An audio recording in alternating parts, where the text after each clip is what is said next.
السلطان قابوس، ما حضرش ملك المغرب، هذو كاع ما حضروش. بصح ما سمعناش لا حز في نفسي ولا غاضتني ولا حقروني ولا ضربوني ولا بكاوني، ما سمعناش واحد ما اشتكى.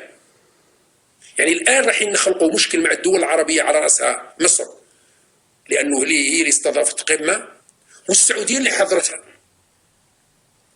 انا حبيت نفهم غباء الاستراتيجيه الاعلاميه، غباء الرؤيه الاعلاميه هي اللي وصلتنا لهذا الحصار تاع 9000 صحفي على قول الوزير محمد مزيان اللي قاعد يطبع بكرشه اللي انا سميته جرين دايفر. او ملك المغرب مسعفان، ملك المغرب ما حضرش بعد بوريطه. هل قريتوا في الاعلام المغربي ان ملك المغرب زعفان ومتنوي وهاو زعف هاو تنوى هاو زعف هاو تنوى؟ سمعناش. اذا الاعلام المغربي اعلام ذكي، اعلام ذكي. اعلامنا للاسف اعلام غبي وفاشل. غياب الجزائر عن القمه العربيه الطارئه نأي بالنفس ام تاكيد للعزله؟ عنوان خطير. نأي بالنفس ام تاكيد للعزله؟ اذا هذه الفاشلين الجبناء اللي قودوا في السياسه الاعلاميه وقادوها اللواد هم سبب فشل منظومه الرئيس تبون. لانه كيكون عندك اعلام فاشل وغبي، الامور الجميله يرجعها امور قذره، والامور القذره يزيدها قذاره. مشكله الرئيس تبون في محيطه ككل، وخاصه في محيطه الاعلامي. السياسه الاعلاميه والواجهه الاعلاميه، المرآة الاعلاميه فاشله. راني قلت لكم رئيس تبون غير 6 حكومات، 60 وزير، 3 رؤساء حكومه، مدير الدول، الامين العام، مستشار، غير كلش يتبدل في الجزائر الا الاعلام. الا الاعلام اللي ما تمسش، لانه جاوا آية من عند ربي قالوا لتبون الا هذو لا يمسسهم لا انس ولا جن. ربي سبحانه بعث آية لتبون قال له هذو مديرية الإعلام لا يمسسهم إنس ولا جن، هذو ما يتمسوش، هذو هما العمود الفقري تاع الدولة، وهما سبب داء وسبب فشل سياسة تبون من 2020 إلى الآن. من 2020 إلى الآن. اقرأوا معايا، خلوني نقرأ معكم هذه يا سيدي، شوفوا معايا رحم بابك، اقرأوا معايا.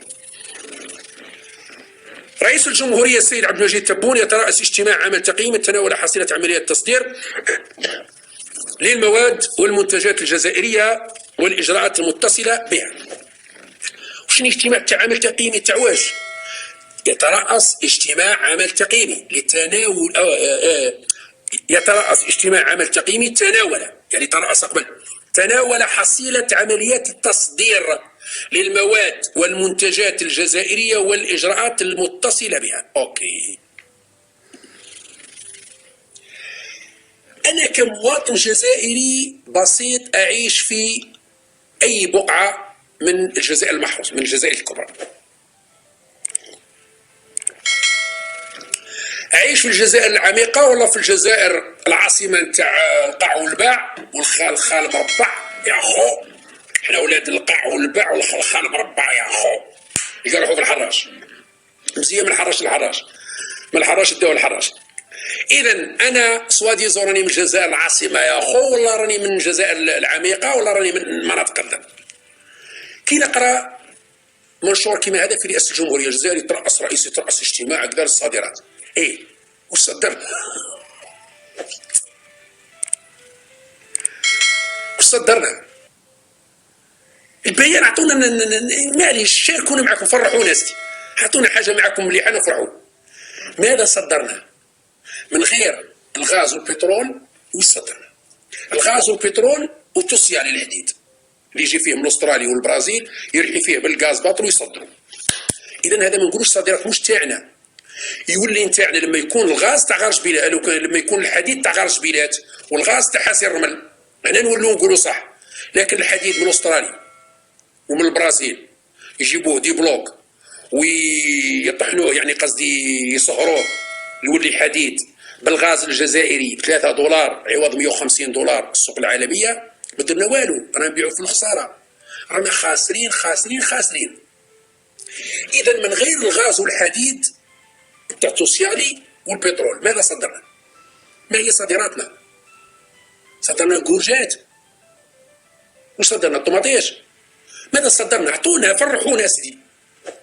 هيك تقرا مقال كيما هذا، تقرا منشور كيما هذا، رئيس الجمهوريه يناقش كذا، يعني رئيس الجمهوريه خلاص له كاع قضايا الامه وخلاص له كاع الانجازات العظيمه، ويناقش في تصدير 2 قناطر تاع تمر و2 قناطر تاع خروب.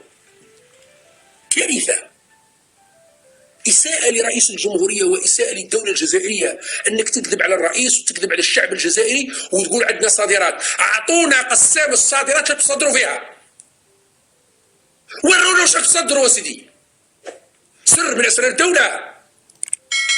أعطونا واش تصدروا، فرحونا معاكم سيدي، حابين نفرحوا نلقاو بلادنا تصدر. واش تصدروا؟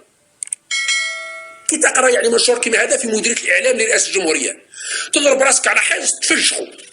هل توجد زريبة وكوري تاع إعلام أكثر من هذا؟ والله ما كان، والله ما كاين. صادرات. الآن بالنسبة للقمة العربية، القمة العربية اللي راهي أمامنا حضرها من حضر وغاب عنها من غاب. من بين اللي غابوا على هذه القمة لكم تشوف فيها، شوفوا أولا القمة هذه لكم تشوف فيها اللي في مصر قمة طارئة أو القمة العربية غير العادية على جال فلسطين. غيابات القمة العربية الطارئة هل تؤثر على مخرجاتها؟ وأول شكون الجزائر تنتقد اختلالات التحضير ومصدر مصري ينفي التجاهل. رواد التواصل الاجتماعي يبحثون أسباب غياب تبون عن القمة العربية. غياب الجزائر عن القمة العربية الطارئة نأي بالنفس أم تأكيد للعزلة؟ عنوان خطير، نأي بالنفس أم تأكيد للعزلة. أولا ليعلم الشعب الجزائري أن الرئيس تبون لم يكن الغائب الوحيد. اللي غابوا عن القمة زعماء. ملك السعودية لم يحضر، ولي عهد السعودية لم يحضر، حضر وزير الخارجية كما عطاف، حضر وزير الخارجية اللي هو فيصل بن فرحان نيابة عن الملك وولي العهد السعودي. المغرب لم يحضر الملك، لا الملك ولا ولي العهد ولا رئيس الوزراء ولا حضر وزير الخارجية ناصر بوريطة، عادي جدا. الإمارات لم يحضر رئيس الدولة، حضر نائب الرئيس اللي هو شقيقه منصور بن زايد. سلطنة عمان السلطان لم يحضر، وأصلا ما يحضرش، لا السلطان قابوس الله يرحمه ولا السلطان هيثم، ما يحضروش كاع، دائما يبعثوا رئيس الوزراء بدر أو غيره، أو يحضر هذا بدر البوسعيدي اللي هو وزير الخارجية، يحضر نيابة عن السلطان، وعادي جدا ما كان حتى هيلولة. شكون اللي ما حضرش؟ ما حضرش الرئيس عبد المجيد تبون، وطلب من قيس سعيد قال ما تحضرش، لأنه قيس سعيد كان راح يروح، وما كي قالوا تبون ما تروحش يعني تضافر الجهود، قال يا خويا نوقف مع ابن عمي. قيس سعيد ما راحش، قيس سعيد بعث وزير الخارجية محمد علي النفطي، والجزائر ما راحش تبون بعث أحمد عطاف. يعني 6 زعماء عرب، 6 6 1 2 3 4 5 6 زعماء عرب، على رأسهم ولي العهد السعودي اللي المفروض يحضر، ورئيس دولة الإمارات المفروض يحضر لأنهم مخيطوها هم، ما حضروش. وما حضرش السلطان قابوس، ما حضرش ملك المغرب، هذو كاع ما حضروش. بصح ما سمعناش لا حز في نفسي ولا غاضتني ولا حقروني ولا ضربوني ولا بكاوني، ما سمعناش. واحد ما اشتكى، واحد ما اشتكى، واحد ما بكى، وواحد ما قالش ما عرفتونيش وعلاش ما حقرتوني. عادي ما نحضرش، تعبان. يعني انا تمنيت ان الرئيس تبون قال باللي في قمة الجزائر ولي عهد السعودية قال لك بلي انا كان مريض، كان عنده وذنه توجع فيه.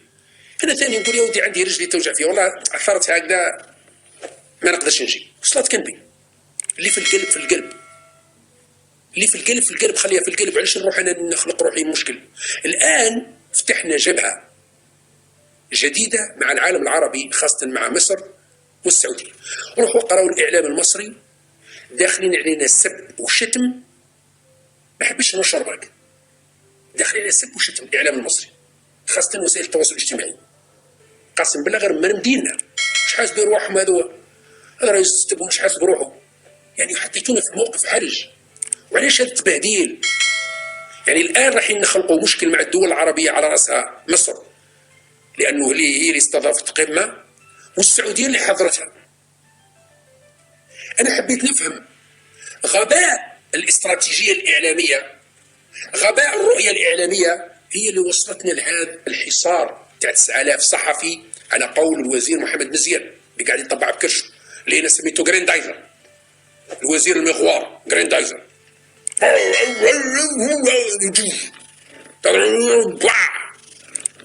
مش وزير اتصال، وزير حرب. هذا ما يعطوا ناطق رسمي في وزاره الدفاع، يعطوا ناطق رسمي في وزاره الدفاع اثناء الحرب مش اثناء السلم.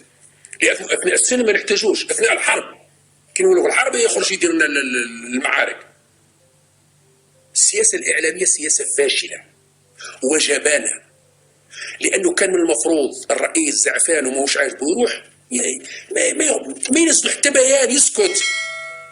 قال رئيس الجمهوريه كلف وزير الخارجيه بالحضور نيابه عنه، صلات كلمه، لانه 6 زعماء غابوا عن القمه، وواحد ما حوس عليهم، وواحد ما دار طنطان، وواحد ما قال زعفانين. واحد ما قال بلي راهو ملك السعوديه زعفان او ملك المغرب زعفان. ملك المغرب ما حضرش بعد بوريطه. هل قريتوا في الاعلام المغربي ان ملك المغرب زعفان ومتنوي وهاو زعف هاو تنوى هاو زعف هاو تنوى؟ سمعناش. اذا الاعلام المغربي اعلام ذكي، اعلام ذكي. اعلامنا للاسف اعلام غبي وفاشل، وهذا الامر ينعكس على سياسه الدوله. عندما يكون عندك اعلام فاشل وغبي يؤثر على السياسه العامه للدوله وعلى شتى المجالات والقطاعات. على هذا الاساس اللي انا تشوفوني انتقد السياسه الاعلاميه وبشده، لانها مرآة المجتمع، لانها هي التي تعطي الصوره الحسنه للدوله او الصوره السيئه للدوله. كي ننتقدوا قطاع الاعلام بالنسبه هذايا ضد الرئيس، مانيش ضد الرئيس، مع الرئيس. يا عباد ربي انا مع الرئيس تبون. لماذا؟ مش لانه رجل خالتي ولا نسيبي، لانه رئيس الجمهوريه، ومحتم علي نكون مع رئيس الجمهوريه حتى وان لم اصوت عليه، لانه رمز الدوله، يمثل الدوله الجزائريه. انا مع الرئيس تبون ظالما او مظلوما، حتى في معركته اللي هي معركه غير مقبوله مع فرنسا وانا معاه، لاني من الاول قلت له ما تحطش راسك يا تبون مع راس فرنسا، لانه راك تخدم في مصلحه لوبي اليمين المتطرف.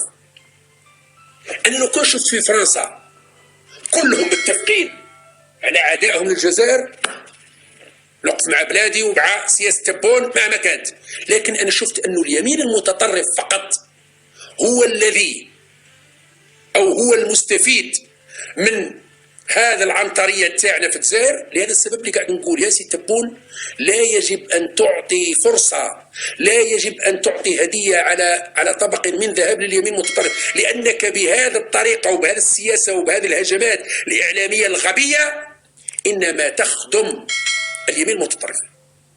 لانه في فرنسا الاعلام في فرنسا تجد ان اعلام اليمين المتطرف هو اللي يسب في الجزائر، لكن اعلام اليسار او اعلام المعتدل تاع ماكرون لا، ما يسبش، ملتزمين.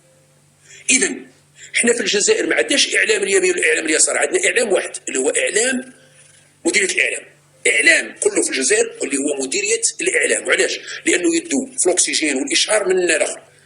احنا ما عندناش اعلام في الجزائر كما الاعلام في فرنسا متنوع، هذا اليمين متطرف، هذا اليسار، هذا الوسط. ما عندناش في الجزائر. احنا عندنا اعلام يسموه اعلام ربع صفحه اشهار، كله اعلام ربع صفحه اشهار. اذا انت مادام عندك اعلام ربع صفحه اشهار، اعلام حق تربح، هذا الاعلام لازم تتحكم فيه. قال لا يجب ان ينصاع او ينساق هذا الاعلام لتحرش والاستفزاز تاع الاعلام الفرنسي تاع اليمين المتطرف، لا. قال خليهم يهضروا، احنا نردوا بطريقه ذكيه، بطريقه متحضره وبطريقه فيها حكمه، حتى نفوت الفرصه على اليمين المتطرف الذي يحاول الاصطياد في المياه العكرة